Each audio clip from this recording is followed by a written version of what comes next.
You know that feeling, right? When you're trying so hard to control something, to make it go your way. But what if I told you the secret to getting what you want is to stop trying so hard? It sounds crazy, I know.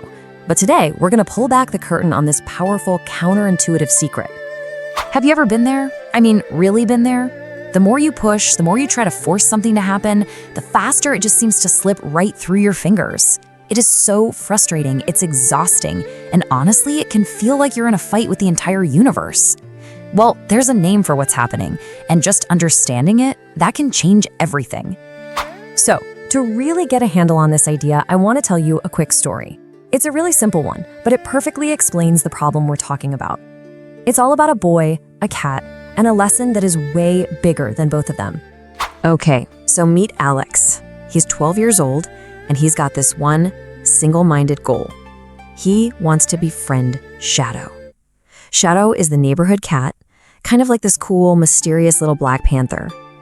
But here's the thing. Shadow is an escape artist.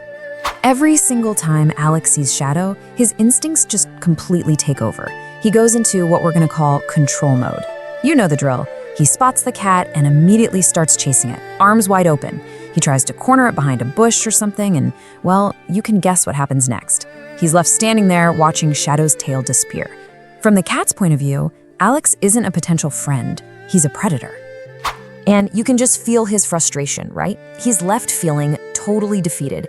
He's putting in all this effort, trying as hard as he can, but he's getting the absolute worst result. And man, I think we've all felt that way at some point. But then one day, Alex's grandpa, who's been kind of watching this whole little drama play out from the porch, he decides to step in. He sees how frustrated Alex is, and he offers him this little piece of wisdom that at first sounds completely bonkers. So his grandpa comes over, scoops up a handful of sand, and tells him this simple thing.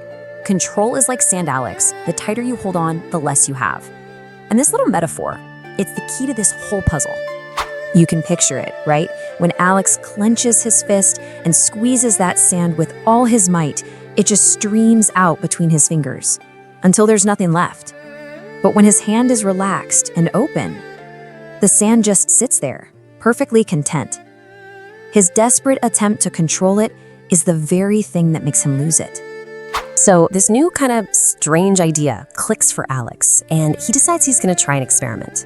He's gonna have to fight every single instinct in his body, but he's gonna do the exact opposite of what he's been doing this whole time. The very next time he sees Shadow, instead of chasing, he just sits down in the grass. He pulls out a comic book and starts to read, acting like the cat isn't even there. 5 minutes go by, nothing. 10 minutes pass, and you know he's fighting that urge to just look up and check. And then he feels it, just this soft, furry little brush against his leg. It's Shadow. The cat, seeing that Alex isn't a threat anymore, decided to come investigate all on his own terms. He gives Alex a little sniff, walks around in a circle, and then plops right down in his lap and starts purring. By completely letting go of control, Alex got exactly what he wanted all along. Now, this isn't just some cute story about a kid and a cat. What Alex accidentally discovered is actually a really profound idea that has its roots in ancient Taoist philosophy. It's called the paradox of control.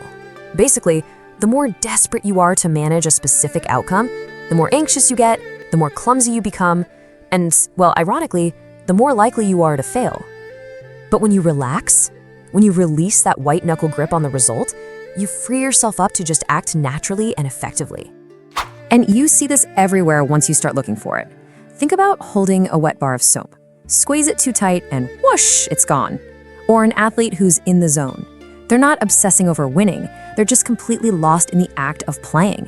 And you know, trying to make someone like you, it's the surest way to push them away. Okay, so great story, but what does this actually mean for us? How do we take this lesson from Alex and Shadow and apply it to the messy, complicated, stressful parts of our own lives? The story itself can be a really powerful mental trigger. So the next time you feel yourself trying to force a situation, maybe at work, in a relationship, or with a personal goal, I want you to try to picture Alex chasing that cat, and then picture him holding that sand. You can actually break it down into a really simple 3-step process. First, just recognize the feeling. Just say to yourself, okay, I'm squeezing the sand right now. Second, take a deep breath and consciously decide to stop chasing, whatever that looks like. And third, mentally, open your hand. Let go of your desperate need for that one specific outcome and just allow things to happen. And that brings us to the final question, the one I want to leave you with. What is the cat in your life? What goal, what person, what outcome have you been chasing so hard that you might actually be scaring it away? Maybe, just maybe, the real path forward isn't to try harder, but to just sit down, take a breath, and let it come to you.